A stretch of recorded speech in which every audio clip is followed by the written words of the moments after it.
자, 문제 3번입니다. 자, 합격물산의 거래처별 초기 2월 자료는 다음과 같다. 주어진 자료를 검토하여 잘못된 부분을 오류로 정정하고 누락된 부분은 추가 입력하시오입니다. 자, 그 다음에 2번은 거래처 등록을 이용하여 등록을 하는 문제가 되겠습니다. 자, 이 문제의 키워드를 보셔야 돼요. 어떤 걸 요구를 할 거냐. 이 부분, 거래처별 초기 2월이고 2번인 경우에는 거래처 등록 이렇게 보시면 돼요.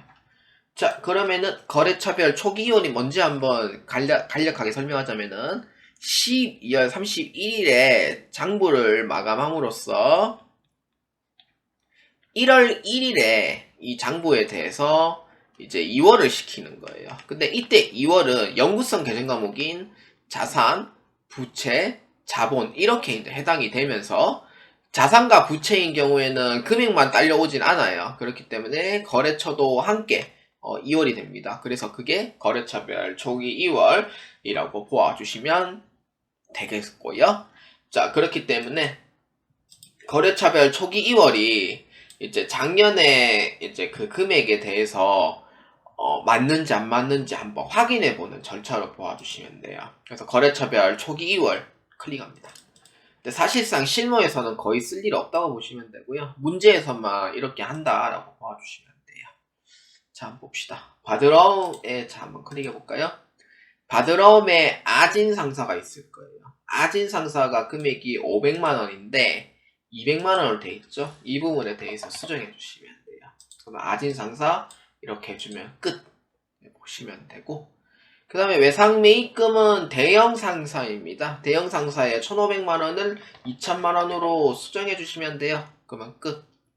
그 다음에 예수금인 경우에는 대전세무서인데 본래 예수금은 12월달 급여를 1월 10일에 주는 경우가 있기 때문에, 아니면은 11월달 급여를 12월 지급을 하고 1월 10일에 지급하는 경우도 있기 때문에 예수금은 무조건 금액이 남아야 돼요. 12월 말자 기준으로. 그래서 우리가 내야 되는 소득세 등에 해당하는 이 대전세무서에 이 금액이 남으니 이 부분도 2월이 됐다라고 보아주시면 돼요. 그래서 얼마?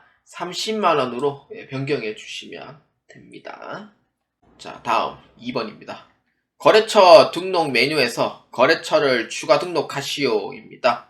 단 주어진 자료 외에 다른 항목은 입력할 필요 없습니다. 자, 거래처 등록 클릭합니다. 자, 거래처 등록은 세 군데로 나눠져 있어요. 자, 일반 거래처, 금융기관, 신용카드인데 일반 거래처는 말하기가 좀 쉬워요. 일반 거래처는 금융기관, 카드가 아닌 거래처에 대해서 입력을 하는 거고요. 그 다음에 금융기관인 경우에는 이제 은행이나 증권사에 해당하는 부분에 입력을 하게 되고요. 신용카드는 말 그대로 카드사에 입력을 하는 거예요. 자, 그래서 오늘은 신용카드 99603입니다. 그래서 BC카드입니다. 자, 매출인지 매입인지 꼭 확인해 주시고요. 매출은 가맹점 번호가 들어가고요. 매입은 카드 번호가 들어갑니다. 자, 하이픈 쳐야 됩니다. 자, 일반 카드 이렇게 보시면 되고요. 카드 종류는 사업용 카드입니다. 네, 일반 카드가 아니에요. 자, 이렇게 해서 변경해 주시면 됩니다. 끝까지 엔터 치면은 저장이 돼요.